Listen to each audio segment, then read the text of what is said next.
Welcome to All Things Marketing Podcast, the podcast that talks all things marketing for both franchise and multi-location marketing leaders. ATM is brought to you by PureDriven. We'll show you how to turn your brand into a money-making machine. Here's your host, Steve Rockwood. Hello and welcome to ATM. My name is Steve Rockwood. I'm the marketing manager at PureDriven. Today we are going to talk about how Blue Moon Estate Sales found success. I'm joined by special guest David Blue, co-founder of Blue Moon Estate Sales. David, how are you doing today, my friend? I am doing well. Hey, and thank you so much for inviting me on to the podcast.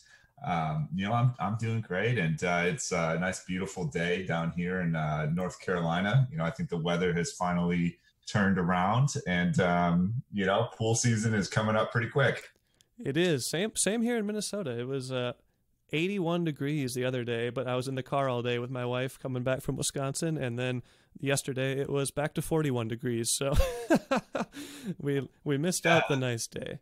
But that's great. Where in Wisconsin are you from, Steve? So my family's from Wisconsin Rapids. So my grandparents and pretty much my dad's entire family lives in Wisconsin Rapids. So that's where we were for Easter. Okay, very good. I'm originally from southern Wisconsin. So I know the area very well. Nice. I have family in Siren as well. They own a bunch of land, so they live in the middle of the woods in Siren, Wisconsin. I mean, some people like that, and it's it's okay. Yeah, I like it minus the spiders. I always said I could live there, but I hate spiders, and I have seen some monsters there, so not going to work for me. Well, David, thank you for joining me today. I know we actually did this on like 3 days' notice. I think we started talking like Friday afternoon or Thursday afternoon, and we're already here. So that's good. That was a fast turnaround time. I just want to talk to you about Blue Moon Estate Sales today. So I guess my first question for you is, can you tell me what Blue Moon Estate Sales is and kind of what you guys do? Yeah, absolutely. And so we sit in a very interesting niche market. So what we do is we help people sell all of their tangible wealth. So we come in and we sell everything except for the real estate itself. So we'll come in and we price, research, and set up basically pop-up stores within our clients' homes. And then we run events and we sell everything and anything you could possibly find in a house. So that includes furniture, clothes, pots and pans, even to fine and high-end jewelry. Literally everything has a value, and it's up to us to find these pieces, value them, and then bring in the customers to ultimately buy them. Awesome. How long does an estate sale usually run for you guys?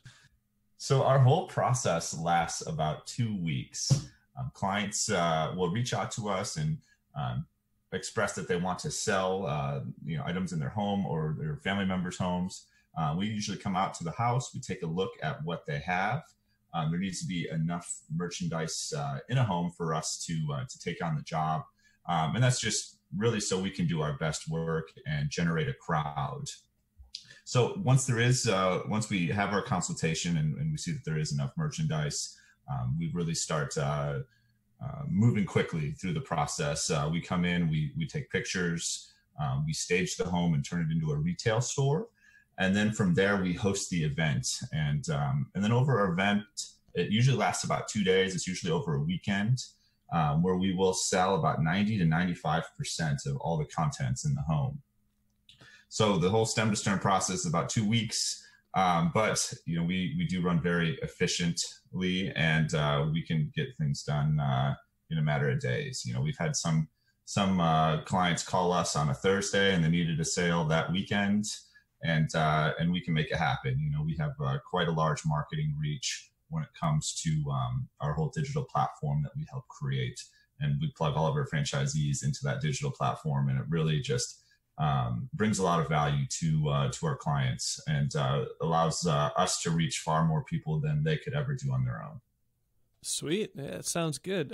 I guess on that end, it sounds like you have the platform there for your franchisees. How do you find the ideal franchisees to kind of take on the Blue Moon Estate Sales name? You know, most of our franchisees, you know, they kind of come from all walks of life. You know, we've got some younger owners in their 30s and late 20s, and then we have a lot of husband and wife teams too. And you know, the husband and wife teams are they do great. You know, there's usually someone that's really good at the front of house, and there's someone that's really good at the back of house. So most of our candidates are all coming in organically through our different websites.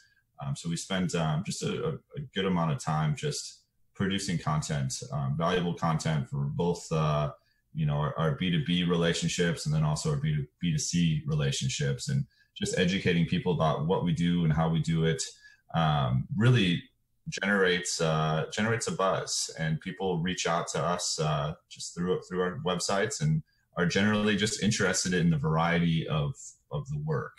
You know, there's really no week that is the same, because we have different merchandise that we sell every week. You know, some weeks we might be a car dealer, and then other weeks we might be a fine art dealer. And so that's really what gets a lot of people excited about joining our system. You know, it's not like we're making you know, pizzas or sandwiches, and there's only 10 of them on the menu, and you know, that's all you get to do. You know, every week is you know, is a challenge, and it's really rewarding at the same time.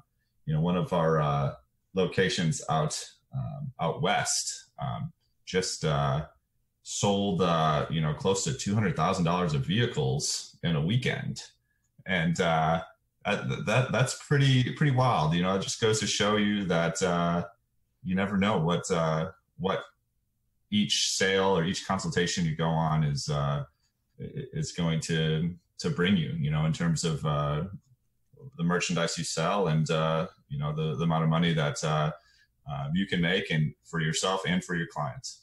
Yeah, for sure. I actually once, kind of off topic, but somewhat similar, I talked to a employee at Guitar Center. He was a manager. This was years ago. And he told me that his employees under him spent about 60% of their paycheck at Guitar Center. I feel like if I was a franchisee with you guys and there was musical instruments, I'd probably do the same. I would probably buy them all. You know, that's it brings up a good point. You know, everyone has their interests, and all of our owners have their own specialties too. So, you know, when someone joins us, we actually have a spreadsheet of what everyone is, you know, an expert in. You know, we've got someone that's an expert in old comic books. My vice is speakers and jewelry. Yeah. And, you know, and then, you know, other people are, you know, interested in like old cast iron banks, and, you know, we got someone that's a pro at just furniture, you know, so we really, you know, it's the power of a team here, and the collective knowledge of many that really empower all of our franchisees to make good decisions, and then price things appropriate to their local markets. Yeah, it sounds like those TV shows where they find the lost treasures, and they're like, hey, we're going to go see David and see what he thinks about this. He's been appraising stuff for 85 years. Right. You know, call him the expert on Pawn Stars. Yeah. Well, I've got 31 of them right now. So That's awesome. Well, I guess that actually answers my next question pretty well, but I'm still going to ask it because I think there's a second part to it, and that is, how do you support your franchisees at BMES, and how could other franchisors learn from that? I guess what could they do to their support system to make it more helpful? Right, and you know, and supporting the franchisees has been our number one goal from the beginning. You know, everything that we've done in terms of developing our digital platform to constantly updating and managing our website has all been geared towards franchisee success. And one of the main things we do now too with our digital platform is you know, we monitor and track a whole handful of KPIs, and we just make sure that everyone is in line with their peers, and to make sure people are remaining profitable, you know, given the sales volumes that they're taking on. And then on top of that, that digital platform also plugs into a host of different marketing channels too. And so we do a lot of the marketing and the customer outreach for our franchisees. So we make sure all of our messaging is consistent from every newsletter that we send to every social media post that we put out. We really want to get our customers, excited about shopping at our sales. And right now we monitor our customer feedback too, and we've got close to 6,000 positive reviews, just ranting and raving about just the experience that they had shopping at our sales. We're really up against just a lot of local outfits that just don't have the technology capabilities that we've been able to afford and implement here in the last couple of years. Yeah, no, that's awesome. And I'm happy I have you on here because I actually sit next to Joel Schultz, who you've worked with a lot at PureDriven. I know a lot of your franchisees work with us at PureDriven, but I never actually heard exactly what you guys did or how you did it. I just heard brief phone calls with you over the phone. So it's nice to actually get the full detail of what you guys do and how you do it. That's awesome. And Joel's been great. We onboarded with you guys. We started the process, I want to say in November of 18. Yeah. We've met our stretch goals too with, people signing on with PureDriven, and, the results have been great so far, and franchisee feedback has been very positive. And, we're excited to continue that relationship too. And this is another way that we support our franchisees too, is just picking out the right vendors. There are a lot of options out there for digital agencies, and and all that takes time, and time is money. And a lot of franchisees they don't have the time to be vetting, dozens of vendors and really figuring out what option is the best option. And that's something that takes a lot of time here at Blue Moon HQ. And, I believe we made the right choice so far. Well, I'm glad to hear it. That's awesome. I know Joel likes working with you as well. You guys are on a Slack channel, I think, all day going back and forth. Right. Joel is, occasionally sending me pictures of treasures he's finding in his local market too, and asking me if it's a good deal. Oh yeah. So, no, you guys are a perfect fit. He is the Craigslist scourer of the world. So he is, you guys are a perfect fit for each other. Pocket watch a couple of days ago, and I was like, I don't think so, Joel. That's hilarious. He sends me guitars a lot still and goes, hey, you should pick this up. You should offer 200 less and see if they'll take it. It's a sweet deal. He's a very talented musician too, so he probably knows his guitars very well. He does, and sadly, I think I own more than him, which is bad because I am not as good as him. I think I think I just like to buy them more than play them, as bad as that is. Well, my friend, before I let you go, I got 2 questions for you. And my second to last one is, what is your favorite part about working in the franchise world? I have a lot of favorite parts, but the one that comes to my mind the most is just the networking opportunities that lie within the franchising world. I've been able to meet so many mentors that have helped me create a vision of where we want to take this company, and then how to properly implement new strategies and really make sure that the franchisee success is at the forefront of it all. And so I absolutely just love how open the franchising world is and how supportive everyone is within the industry.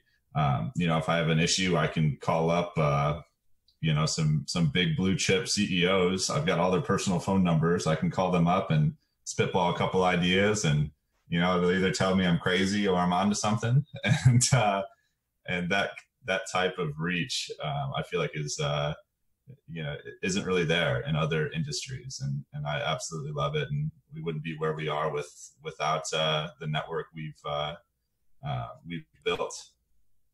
Yeah, no, for sure. And I've noticed the franchise world is very receptive, and they talk to each other a lot, because I like the podcast, for instance. I think you are my 5th guest in a row in the past week, which is pretty incredible when you think about it, that many people want to give their time just to, talk about the franchise world. So it's pretty awesome that you can reach out to these people, and they'll usually reach out back to you and say, let's do it.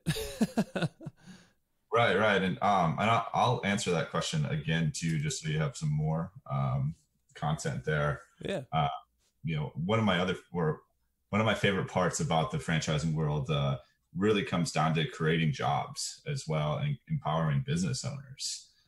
A lot of people have the grit and the work ethic to build a business, but they don't understand all the different facets that come with it.